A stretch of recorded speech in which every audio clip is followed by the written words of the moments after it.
The Tao of Self-Confidence, Episode 828.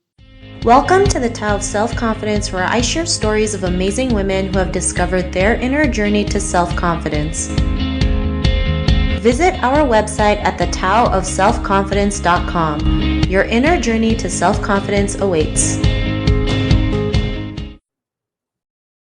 Well, hello, friend. Welcome to the Tao of Self-Confidence, where I share stories of amazing women who have discovered their inner journey to self-confidence. I'm your host today. I'm your host, Jeanie. And before I introduce our guest, this will be the last episode for season 6, and we'll have a brand new season on September 7th. So I just wanted to put that out before I introduce our next guest, who is an international best-selling author and a keynote speaker. And I'm super excited to have her today to share her story and her wisdom. So without further ado, I'm going to introduce you to Jeanie Chang. Jeanie, how are you today? Maybe you can fill in a little bit more about yourself to the listeners. Thanks for having me, Sheena. So glad that I met you through the International Women of Color Boss Up book. Yeah, I am a licensed mental health clinician, specifically licensed marriage and family therapist. And so I'm in the field of mental health, and that's what I speak on, mainly workplace mental health, workplace well-being. A big part of my specialty is treating and working with the API community, my own community as a second generation Korean American. So I'm super excited to be here. I love the title, The Tao of Self-Confidence, because I think that really is a direct correlation to our mental health. Thanks for sharing that. And totally, especially in Asian culture, mental health is such a huge taboo, and it really needs to be more normalized so that, our community can realize like we all go through things and it's okay not to be okay, like the K-drama. And, just being able to just be open about what we're feeling, right? Because the more we can be open about it and even find someone to help us go through that, the better we can become. And, sometimes we can, we can solve some of the things that we're going through right now and realizing like we're not alone in this journey. So I'm really glad you're doing this amazing work. And Jeanie, what's your cultural background? So second generation Korean American. So I was born in Seoul, South Korea, but came to the US when I was a wee baby, basically 4 months. So it's pretty much like I was born here, but I'll be honest, I'm proud to say I was actually born in Seoul and that's a big part of my journey that we'll talk about, developing that self-confidence about my culture. Because growing up, you don't want to stand out. You just want to be I was surrounded by Americans, specifically white Americans. I was the sole Asian, so I didn't want to be Asian, but now I'm proud to say that I am second generation Korean American. I embrace both of those equally, really. Thanks for sharing that. And I can totally relate. Growing up in Canada in the early 90s, I never saw anybody that looked like me. And so I always wanted to be a white girl named Heather with blonde hair and blue eyes because that's what I thought being beautiful was. And like you, I was ashamed of being Asian. And so this is why, I created the podcast as well to show our current and future generations like it's, to have that strong Asian female role model to look up to and not go through what we went through growing up in Canada and America. And Jeanie, what's your favorite self-confidence quote? Brene Brown has this awesome quote: vulnerability is the greatest measure of courage. But I'm sharing this because especially in our Asian culture, vulnerability is seen as weak. And it's not just our Asian culture. Everywhere people are like, oh, vulnerable. But that is actually what's developed my self-confidence, being honestly authentic. Hence, that's the title of my memoir, right? A is for authentic. I'm sorry, but I'm realizing over the years, not even I'm sorry. That's I don't want to say I'm sorry. I'm just super glad that word vulnerability and Brene Brown's quote is the greatest measure of courage. I have really leaned into that quote and learned about it and embraced it and found it to be true. So that is my favorite quote. And vulnerability does give you that courage, being authentic, being real. And then when we're talking about mental health, the more you talk about the fact how you're feeling, which is normal, mental health, then I feel like the more confidence you have in being true to yourself, if that makes sense. And I'm just going to share this as a mental health tip. Hopefully I don't sound like an egotistic maniac, but someone asked me once, oh, you look so young. Asians, we look young. Okay.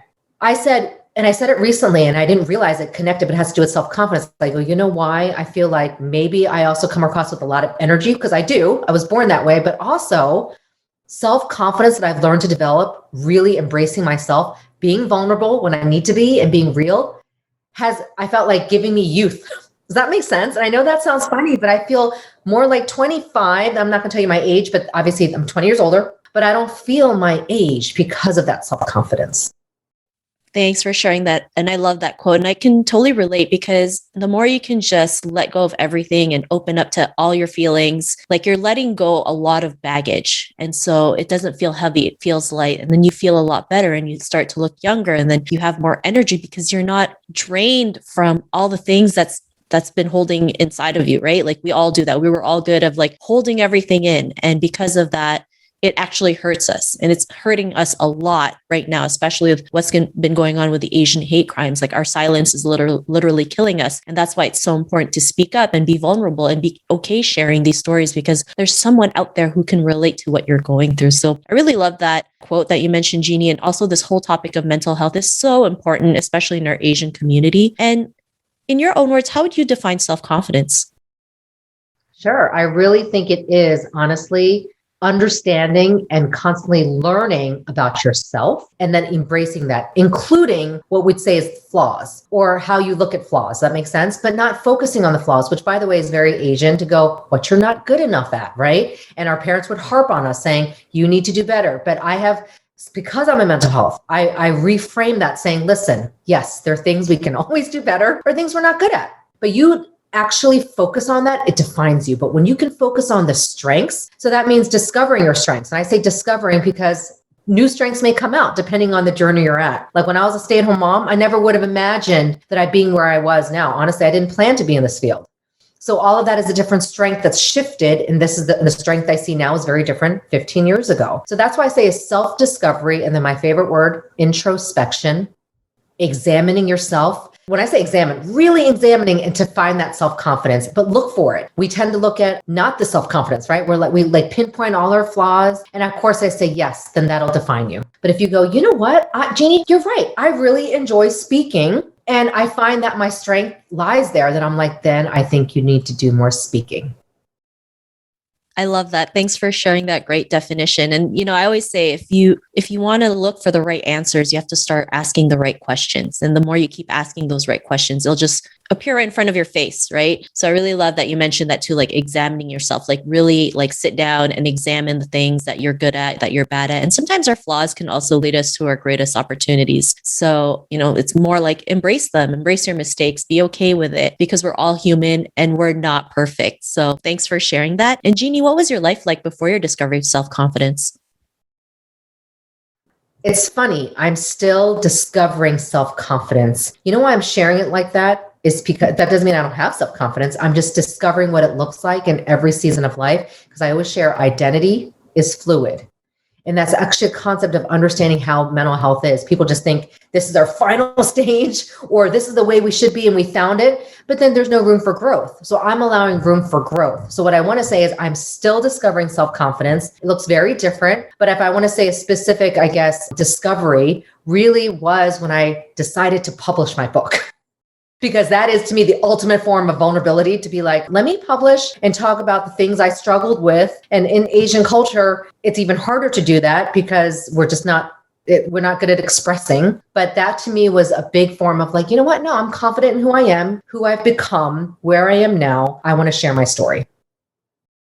Thanks for sharing that. And it's not easy to go out there and put your all in everything and sharing some of the things you're going through because we're so afraid of what people might think of us, right? Even sometimes when I post about something, I'll tell people about what I go through. Like I was recently in this like huge network in China and that scared the crap out of me. But I realized like if I didn't do it, like I would just be in the same spot over and over again and be too scared to do anything. And even if I have to be nervous and say the wrong things, at least I pushed through it and I realized like, if that's the worst that could happen, like I can go and do it again. Like I can tackle other fears that I've gone through. And it's not easy, of course. And like you mentioned, self-confidence is something that we deal with every single day. New challenges, new roadblocks, new environment, especially in the time that we're in. It's super crazy. It's super weird because we're not too sure what's going to happen, right? But when we have the tools and resources to keep working on ourselves, that's when we can overcome all these things. Even if we fall down, we can still get back up. And so I'm glad you're able to write your book and share some of your things that you went through, share your vulnerability, and people can relate to that and realize I'm not the only one who went through this. I'm not crazy because we all think we're crazy, right? Going through what we go through, but being able to say, oh my God, I realize I'm not crazy. Everyone goes through this. I'm okay now. And then you can find ways to find solutions to your problems, right? Just be able to seek help because it's okay to seek help. What are some of your aha moments that led to your discovery of self-confidence? I love this one aha moment because I laugh because you never say never in your life.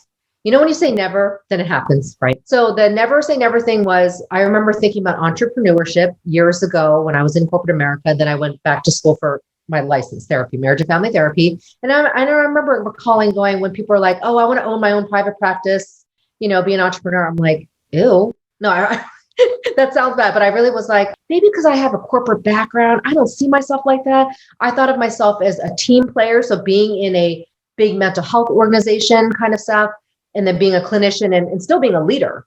But it's so funny. So look at what I'm doing now. Yeah. Running my own private practice. And I really wouldn't have it any other way. So the aha moment was in 2017, when I remember thinking for at least most of that year going, I wonder if I need to do my own practice because I have my own unique talents. Does that make sense? And I wasn't able to use them in certain organizations. But I thought if I open up my own practice, I could do what I need to do. And then I did. And I won't even look back again. But again, folks, never say never because I did. And then now I'm proud to call myself, an Asian American female running her own practice. So an entrepreneur, yes. And then I use my business background each day of understanding how to manage my business and grow it. But I think that's super cool. That was my aha moment of, wow, I can do this. And you know what? I should have done this sooner. But you know how you say that, but I don't want to live in regrets because I think the timing was just right when I started it. Yeah, I think everything happens for a reason. And sometimes we're like, yeah, I should have started this 3 years ago. But honestly, like the universe works in mysterious ways. Things had to happen at a certain time for a certain reason. Maybe it's for you to share your story. Like sometimes it's never say never because the thing that you don't want to do is the thing that you might end up doing. And you're able to see how capable you are as a person and as women, right? People don't realize as women, we're so capable, but because it's our confidence issues that really stops us from taking that first step, from even embarking in our own journey. And so it's really important to have stories like these so women can see their capabilities. They can see how confident they become and don't even have to do this alone, right? There's women out there who will help you out along the way. So I really love that you mentioned that. And because of that realization, what's your life been like now? I would say now, I'm going to be honest, there are moments when you still doubt, right? Because I think that's normal and you have imposter syndrome. And I write it in my book saying right before I even talk, I'm like, wait a second, do I even know what I'm talking about with mental health? And clearly I do, but you still have that doubt. But I say, then I tell fellow females this, especially if you're a speaker, because you do go through you go in front of an audience, right? It's pretty daunting that there will be moments of doubt. So don't think you'll never doubt. Sometimes I feel like people are so black and white. I'm self-confident, never will I doubt again. That's no such thing. There's always a balance, especially when it comes to mental health. Things are gray. So after discovering this, I'll be honest, I work hard at it to keep that self-confidence. But when you practice something, the easier it gets. So I talk about practicing self-confidence and it's become second nature, if that makes sense, because I'm practicing it. But it doesn't mean that I'm full-fledged, like every day going, hey, I know exactly what I'm doing and I'm super confident. No, there are times when I'm not going to self-promotions. Shishina's the one who's like, Jeanie, are you doing this? I'm like, oh, I don't know, but I'm getting better at it because of practice. Awesome. Thanks for sharing that. And yes, I do harp on Jeanie every time because she has an amazing YouTube channel where she talks about mental health and tying it with K-dramas, which really actually helps a lot of people out. It's called Nuna's Nucci. So check that out. And that's what it means by asking for help. Sometimes you need to help people just push a little bit so they can go out there and share what they have. Because for me, if you're not self-promoting it, you're doing a disservice to someone. There's someone out there who might be looking for your service or your advice or your products to help them in their own life to become better. So I really love that you mentioned that. And, to the woman who's listening to your episode, she may be in her own journey to self-confidence. What would be that one tip you would give to her? Definitely. I would say this, and I say it also in my book, and it really took me time to say it. We tend to hear a lot of other people's voices and listen to other people's voices. But I want you to listen to your voice, your inner voice. So there's a theme in mental health where it's like the inner critic. So I'm not saying inner critic. I'm looking at your gut reaction of whether you want to do something, because we tend to go, Sheena, should I do this? Or asking other people, should I? But then we don't even listen to what we really want. So I'm trying to say, weed out the noise. That doesn't mean they're all noise, people wanting to help you and give your 2 cents. But before you ask for 2 cents, kind of know what you want. And so listen to your own voice. And that's helped me to go, you know what? And I even say this, if only I lived in a bubble, life would be much easier. I would just listen to myself and just do it. But everything's based on what, context of relationships and whether what people think of your book and YouTube channel and stuff. But no, I now focus on what I think feels right to me, listen to that, and then do it. And of course, I still care what other people think. Of course, we're normal, but it feels so much better and much more rewarding. And you develop that confidence when you listen to you. I love it. I love that advice. I know it's always hard for us to use our intuition. And sometimes when we do use our intuition, what we picture in our head is like the total opposite of what happened. And you're like, why did I do that? But like I mentioned, everything happens for a reason. And when you're at that point where you can look back, you will understand why everything had to happen the way it did. So just because, listeners, if you pictured something that was like a total 180, don't be scared. It's part of life. We've all gone through it and it'll be all okay in the end. So I really love that tip that you mentioned. Thank you so much, Jeanie. And Jeanie, if our listeners wanted to get to know a little bit more about you, check out your YouTube video, check out your book, is there any links or social media profiles we can connect with? Sure. I mean, on my Instagram at Your Change Provider, there's a link in the bio that gives you access to everything. And of course, Nuna's Nunchi. And real quick about Nuna's Nunchi, even that, I started it. I decided to do it for myself, but it took me a year. I kept thinking, I think I have some good nuggets. But I'm like, but that's weird. People thinking about K-dramas and mental health. So even now, I still think, even now I think, I wonder what people think, but I don't care. I really enjoy doing it because we love watching K-dramas and I love talking about mental health. So yeah, Nuna's Nunchi on YouTube and also my Instagram at Your Change Provider. Thanks. And people don't know, but Jeanie was actually featured on Forbes because of her work using K-dramas to promote mental health. So I'm glad she went with her gut feeling and just did it because you never know who's watching, right? You never know who's watching, who's seeing this is like, oh, I never saw it in this way, right? And I also tell other people of what she does, and they love the idea, right? So you never know what happens when you just go out there and do it. So I really appreciate you, Jeanie, for creating this and using K-dramas to promote mental health because there are a lot of K-drama fans out there, like huge, right? And now we can use this for good. And, I think one thing I really love about K-dramas is the diversity it's brought in. I think it's amazing that it's been able to do that, even though English is not the language that they speak in. So yeah, thanks again, Jeanie. And be sure to check out her work and her book and her channel. And if you want to do that, you can also head on over to thetowselfconfidence.com and search for Jeanie's name. Her show notes will pop up along with everything else that we talked about. And I really just want to thank Jeanie again for taking the time to share her story, her wisdom, her tips on our last episode of the season. So thank you so much, Jeanie. Thank you so much for having me. So glad to have met you too through all of this, through COVID, right? You've been a blessing as well to me. Aw, thank you. Same. I mean, I'm just grateful that we've met and we've been connecting and talking endlessly about K-dramas. So thanks again, Jeanie. And to our listeners, as I mentioned, this will be our last episode for the season. We'll be back for a new season on September 7, 2021. Feel free to check out past episodes, binge on them, because you never know whose story you could relate to. And don't be afraid to go out there and just do something that you love, because life is short and we never know what's going to happen. So tune into the next episode of the next season on September 7, 2021. Thank you so much and talk to you soon. Thank you for tuning in to another amazing episode of The Tao of Self-Confidence. You can order your copy of Asian Women Who Boss Up book by visiting our website at thetaoofselfconfidence.com. Your inner journey to self-confidence awaits.